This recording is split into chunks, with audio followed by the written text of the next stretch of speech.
Hi, thanks again for tuning into According to Antoine. I am The Square. Here at According to Antoine, we want to know you guys. We want you guys to know us as well. So we figured the best way to do this is to be transparent. And me, you see me in the style file, I'm giving you guys fashion advice. So I figured what better way for me to be transparent than to actually let you guys come in, see my closet, and see how I store my items. So let's get started. All right, first of all, a little cramped for space. I'm sure a lot of you guys can relate. The wife took, the whole closet in the main bedroom, so here I am in the second bedroom. I had the traditional shelf with the long bar. It was very inefficient, a lot of wasted space, so I actually put this together through a Martha Stewart collection at Home Depot. Very easy to install, and it's working pretty good. All right, so starting off, I have all of my pants, also known as trousers, but my corduroys, khakis, cargo pants, chinos, so on and so forth. I do not hang them, however, it's not horrible to hang them, but I fold them because whether I hang them or not, I'm still going to have a crease that I need to iron out. So maximize space, I fold my pants. Big on t-shirts, printed t-shirts, everything. You can wear them from, shorts, khakis, with a blazer, scarf. So they're very versatile, but I'm big on how my collar looks on me, so I try not to fold it where I will put stress anywhere on the collar. So that's why I don't fold my shirts down the middle. Then I have my sweater section. I do not fold my sweaters because they can get very cumbersome in a small space. So I roll them, no creases. I don't have to iron my sweater, which I hate doing anyway. So rolling works great. Next I have my jean selection.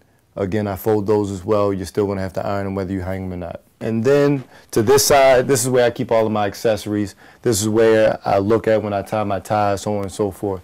So hats up top, everything from Kangos to cab driver style hats to snapbacks and fitteds. All right, then I have my watches and my fragrances, my scarves, my hats, my glasses. I'm big on accessories.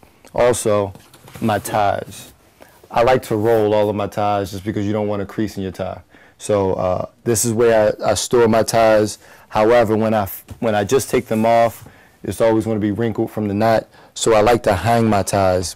I hang all my bow ties for one, but the ties that I just recently wore, I like to let them hang, let the wrinkles from the knot work themselves out, and then I'll roll them and put them into the box. And lastly, the shoes. I take the concept with shoes that I take with cars. If you put your car in the garage, it's going to have less wear and tear on it. So I have a dog. I don't want him stepping all over my shoes. I come in, it's dark, I'm looking for the light. I'm stepping on them, scarring them up. So I like to keep my shoes in pretty much a shoe garage. Right, I found these boxes. I wear size 11. I still have a lot of space left in them. But this keeps them, nice and neat, away from dust. Also, I like to keep the shape of my shoe.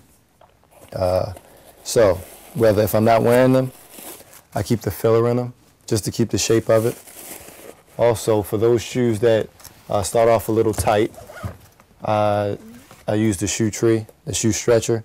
It works great, and I'll alternate a couple of these. No point in buying a $20 pair of shoe trees for every shoe that you have. So I'll do that, and I'll alternate them as I go. And lastly, for my tennis shoes or sneakers, I like them to smell nice. All right, so I'll do the smell balls. You can get these from any Foot Locker or anything, and they work great. I have maybe 3 in rotation, and there'll be a week here, and then I'll switch them as well. So that's the way I take care of my shoes.